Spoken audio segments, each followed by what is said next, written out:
দুর্নীতি কমাতে অনেক দেশ যখন হিমশিম খাচ্ছে তখন 5টি দেশ দুর্নীতিকে প্রায় বিলুপ্ত করে ফেলেছে। তাদের কাছে কি এমন জাদুকরী সিস্টেম আছে যা আমাদের নেই?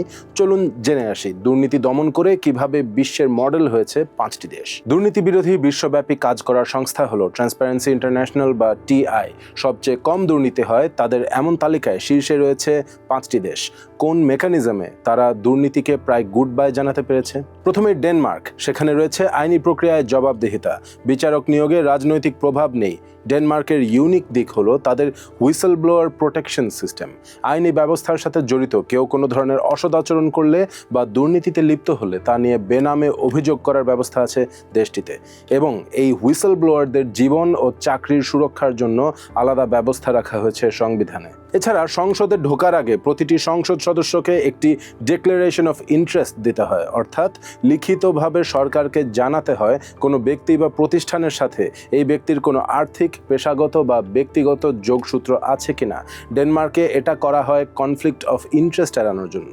এবার আসি ফিনল্যান্ডের প্রসঙ্গে। 1995 সাল থেকে টিআই এর বার্ষিক জরিপ শুরু হওয়ার পর থেকে 3 দশক ধরে কম দুর্নীতির শীর্ষ দেশগুলোর মধ্যে রয়েছে ফিনল্যান্ড। 2021 সালে শীর্ষ দুর্নীতিমুক্ত দেশ হিসেবেও তালিকাভুক্ত হয়েছিল। এবার হয়েছে দ্বিতীয়।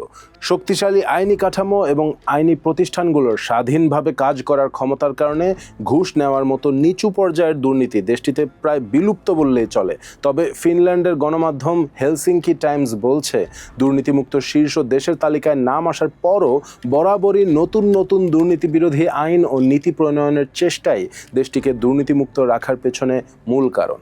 শীর্ষ 5 দেশের মধ্যে একমাত্র এশিয়ান দেশ হলো সিঙ্গাপুর, আছে তৃতীয় স্থানে। এই দেশের দুর্নীতি দমনের কেন্দ্রে আছে করাপশনস প্র্যাকটিসেস ইনভেস্টিগেশন ব্যুরো বা সিপিআইবি নামক প্রতিষ্ঠান।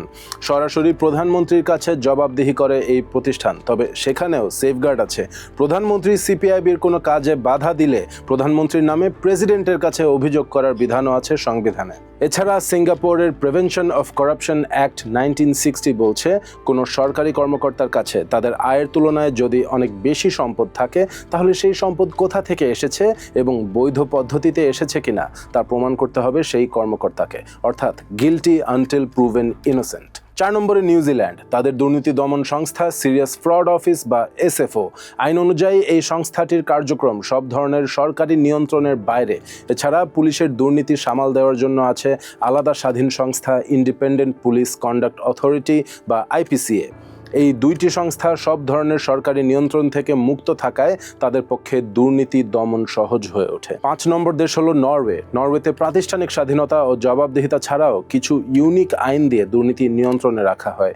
এই দেশে কোনো রাজনৈতিক দল কিংবা প্রার্থী কোনো দেশি বা বিদেশি ব্যবসা প্রতিষ্ঠান কিংবা বিদেশি রাষ্ট্রের থেকে বেনামে আর্থিক অনুদান নিলেই সেই দলের উপর নিষেধাজ্ঞা দেওয়ার বিধান আছে, এবং রাজনৈতিক দলগুলোর অর্থায়ন তত্ত্বাবধান করে পলিটিক্যাল পার্টি ল ট্রাইব্যুনাল, যা স্বাধীনভাবে কাজ করে। এই 5টি দেশই সততা, শ্রম, নিষ্ঠা ও আইনের সফল প্রয়োগের মাধ্যমে দুর্নীতি বিরোধী মডেল হয়ে উঠেছে।